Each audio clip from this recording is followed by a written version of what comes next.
Halo, Shalom Bapak Ibu yang dikasihi oleh Tuhan. Kembali dalam renungan kita hari ini. Dan renungan kita diambil dari Yohanes 4 ayat 7, yaitu cerita dan peristiwa Yesus bertemu dengan seorang perempuan Samaria. Saya akan bacakan natsnya yang menjadi landasan bagi kita semua untuk renungan hari ini. Yohanes 4 ayat 7 berkata demikian. Maka datanglah seorang perempuan Samaria hendak menimba air. Kata Yesus kepadanya, berilah aku minum. Nah, di sini ada dua tokoh yang beritahu oleh teks Yohanes 4 ini, yaitu Yesus dan seorang perempuan Samaria. Nah, kita sama-sama tahu bahwa orang-orang Samaria adalah orang-orang yang terhina di hadapan atau di mata orang-orang Yahudi.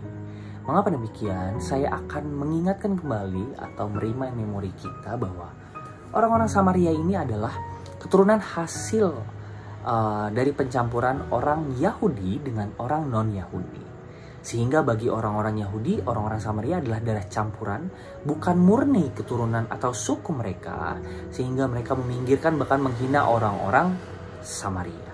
Nah, saya percaya bahwa dalam setiap teks Alkitab ada sebuah makna atau gagasan-gagasan yang ingin dipaparkan kepada kita, jemaat Tuhan hari ini, sehingga kita dapat belajar banyak dari cerita-cerita yang ditampilkan oleh Alkitab. Nah, oleh sebab itu saya mendapatkan beberapa hal. Yang pertama, bahwa perempuan Samaria ini, dia adalah orang yang terhina.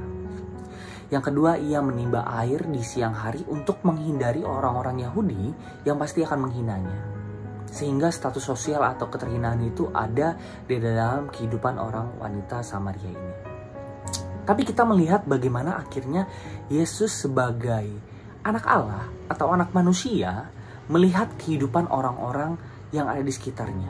Bahkan akhirnya ini menjadi sebuah perenungan bagi kita semua tentang bagaimana Allah mengasihi bahkan melihat kehidupan kita. Hal pertama yang kita bisa pelajari dari Yesus dan perempuan Samaria ini adalah bahwa kehadiran Allah dalam kehidupan orang percaya tidak dapat dibatasi oleh status sosial, tidak dapat dibatasi oleh kegagalan kita atau keberhasilan kita, karena kita tahu bahwa orang-orang Samaria dianggap sebagai orang-orang yang gagal karena mereka bukan keturunan murni. Dan yang terakhir adalah kehadiran Allah tidak dapat dibatasi oleh diri kita sendiri. Karena bagaimanapun kita mengetahui bahwa wanita Samaria ini sebenarnya mencoba untuk menghindari orang-orang Yahudi, dan Yesus adalah orang Yahudi itu sendiri. Sehingga kita mengerti bahwa Allah dengan kehendaknya sendiri datang kepada kita walaupun kita tidak memberikan tempat bagi Allah dalam kehidupan kita. Lalu ketika kita melihat cerita selanjutnya, respon Yesus menunjukkan bahwa ia menerima apa yang perempuan Samaria ini berikan. Dan ketika kita berbicara tentang air, maka itu mungkin dapat dimaknai dengan sebuah kehidupan yang Yesus terima dari perempuan Samaria ini.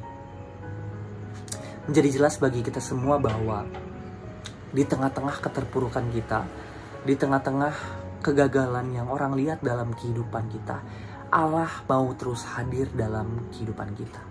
Dan yang kedua yang bisa kita maknai dari pertemuan ini adalah keberhargaan seorang perempuan Samaria tidak lagi dilihat dari statusnya, tidak dilihat dari keturunannya lagi, tidak dilihat dari apa yang ia perbuat, tapi dilihat dari kehadiran Yesus dalam kehidupannya. Peristiwa penimbaan air, bahkan pertemuannya dengan seseorang ini menjadi berharga karena ada Yesus yang menemuinya hari itu. Mungkin ketika ia menimba air dan orangnya bukan Yesus, saya pikir peristiwa ini tidak akan sespesial itu dan tidak akan seberharga itu. Oleh sebab itu, ini menjadi perenungan bagi kita semua bahwa kehidupan orang Kristen, keberhargaan kita, keberhasilan kita di dalam hidup tidak lagi diukur dari seberapa banyak prestasi yang kita buat. Tapi keberhargaan diri kita dimulai dari bagaimana kita sadar untuk memberikan tempat bagi Yesus hadir dalam pikiran dan hati kita.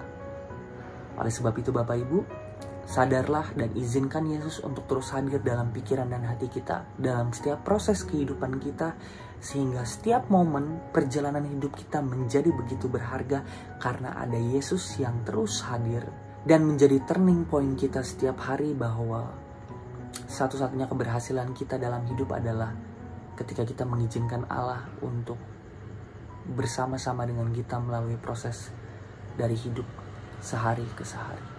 Kita harus menghadirkan Allah dalam pikiran dan perasaan kita dalam setiap proses kehidupan kita, sehingga kegagalan dan keberhasilan kita akan menjadi sangat bermakna dan berharga karena diukur dari kehadiran Allah itu dalam kehidupan kita. Amin.